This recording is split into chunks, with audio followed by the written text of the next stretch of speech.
Much has changed and much remains the same since Permanent Court of Arbitration, PCA, in The Hague ruled last year on rival claims to the South China Sea. Dampening China's ambitions in the highly contested area, the court ruled that China had no historical right over the South China Sea, recognizing instead that Beijing violated the Philippines' sovereign rights in its exclusive economic zone. Hailed by some as a potential turning point after years of tensions, the ruling remains at the center of public and political debate in the Asia-Pacific region and the West alike. While some maintain that the ruling has led to decreased tensions, there is far from enough evidence to say this with absolute certainty.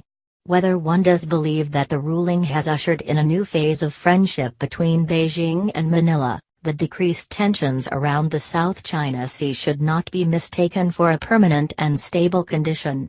Instead, the superficial calm that has persisted should be seen as a transitional moment to what can and might come next. Back to the drawing board. Surely, many thought at the time, the Chinese government would feel compelled to alter the course of events following the decision, given Beijing's self-professed observance of international law. But all of these voices were quite mistaken. While few expected Beijing to return to the drawing board on this issue and modify its narrative, that is exactly what happened. In the last year, China has adopted a stance that is more amenable to the interests of other claimant states, while seemingly backing away from military provocation. Furthermore, since then the Chinese government has made no official mention of the 9-dash line, which represents Beijing's ambiguous claims to the body of water. It has given Filipino fishermen access to their traditional fishing areas around the Scarborough Shoal, which had long been a major bone of contention. With this apparent shift in behavior and policy, and a year gone by since the court's decision, it is tempting to conclude that the ruling has had its desired impact. Largely, this would not be a wrong assessment of events, as the overall tension and temperature in the South China Sea have undoubtedly decreased. Moreover, the last 12 months have not seen any clashes between China and the littoral states, and Beijing's rhetoric has been more conciliatory. The Philippines, which had initiated the arbitration case and had been a fierce critic of Beijing's maritime claims, has since cozied up to China and mostly kept quiet on the tribunal's decision.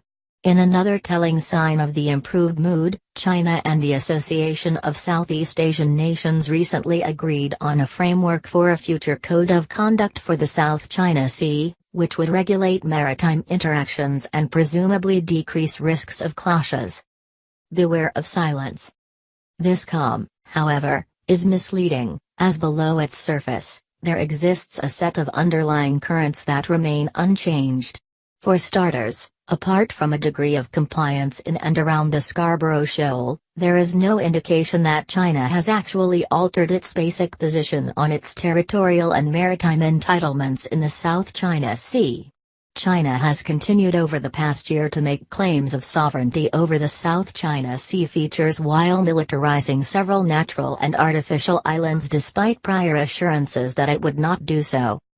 In the Spratly Islands, the South China Sea's southernmost archipelago, it has consolidated its foothold on 3 major artificial islands, making it easier to control the surrounding waters and monitor activities by neighboring states.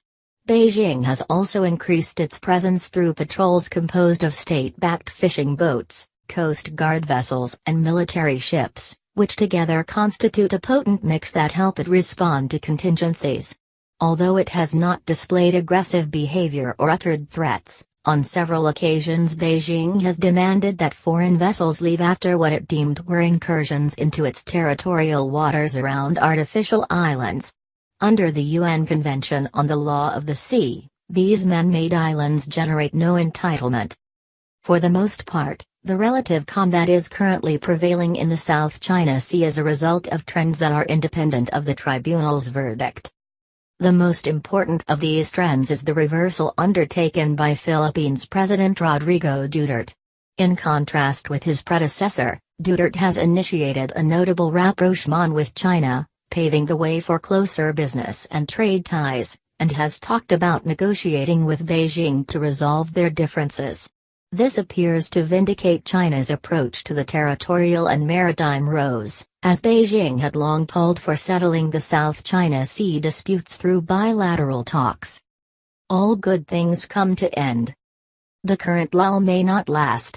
The Trump administration recently conducted its first freedom of navigation operation, known as a FNOP, in the South China Sea to target what it deems China's excessive claims. Washington appears poised to continue such operations, which will exacerbate the current downturn in Sino-American relations.